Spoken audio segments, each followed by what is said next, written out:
What is going on, my boxing family? It is your boy Martine, aka the Boxing Purist. Welcome once again to the Truth and Absolute channel, where I speak the truth and nothing but the truth. So help me, good God Almighty. Okay, y'all, if this is your first time stopping through, man, you found the right channel. Just make sure to hit me with that three-piece. What is that three-piece? Like, subscribe, and notification bell.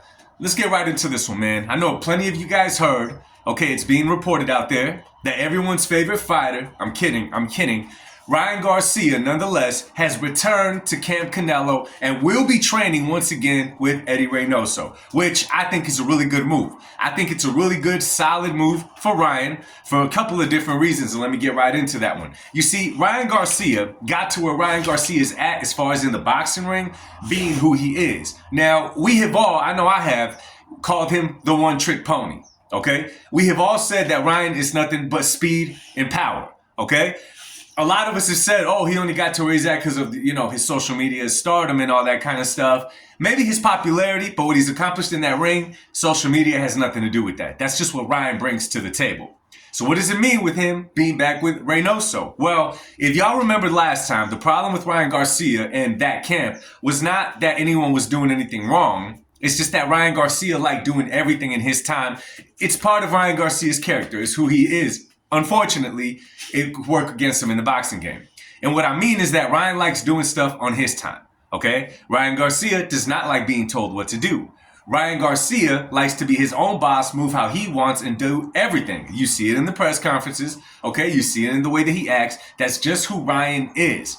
However, coming back to Canelo's camp, I'm really hoping, and I'm thinking so, that he wasn't allowed. I mean, don't get me wrong. You pay to train there. They still got to train you, whatever.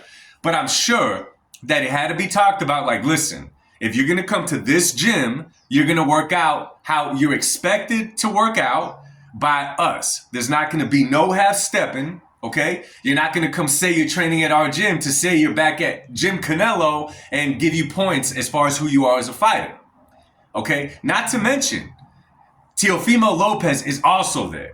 You want to talk about iron sharpens iron? My man made it clear earlier, made a good point that those are going to be some fire sparring sessions between the two.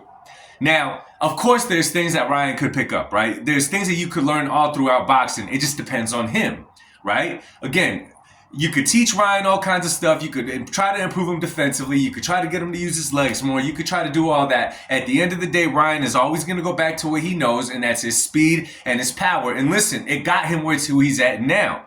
The only thing missing is some discipline in his game. But I'm hoping that this time around, he does find that discipline and he does commit himself fully. Because if he does, and this may be his last chance as far as what I'm about to say now.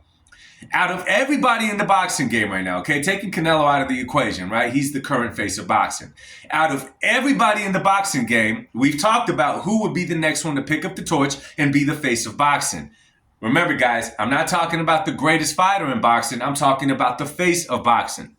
Ryan Garcia, of everybody that's in the game right now, has the potential, okay? The kid is good looking. The kid has the pull. The kid has a style that's friendly to fans because he could end a fight at any point with one punch, which is ultimately what fans like to see. They like to see brawlers, and they like to watch guys that keep you in suspense mode because at any moment, game over, all right? Game over, okay? You combine all those things together, if he disciplines himself with the Canelo camp, and being that he's right there with the face of boxing, and Teofimo Lopez, who's another personality, you combine all those together, man, and guess what? You could have a star, you could have somebody to pass the torch to if he fully commits himself.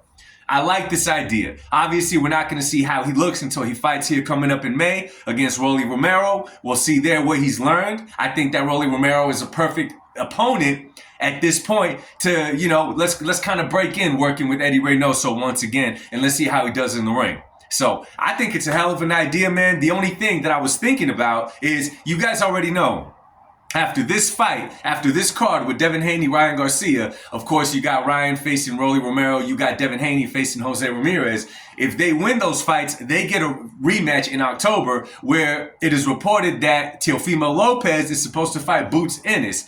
the winner and the losers are supposed to fight each other. Let's just say, speaking a year forward, what if it's Ryan Garcia versus Teofimo and them having the same trainer? That's the only thing I thought about that'd be kind of interesting. But anyway, man, let me know what y'all think about Ryan going back to Camp Canelo.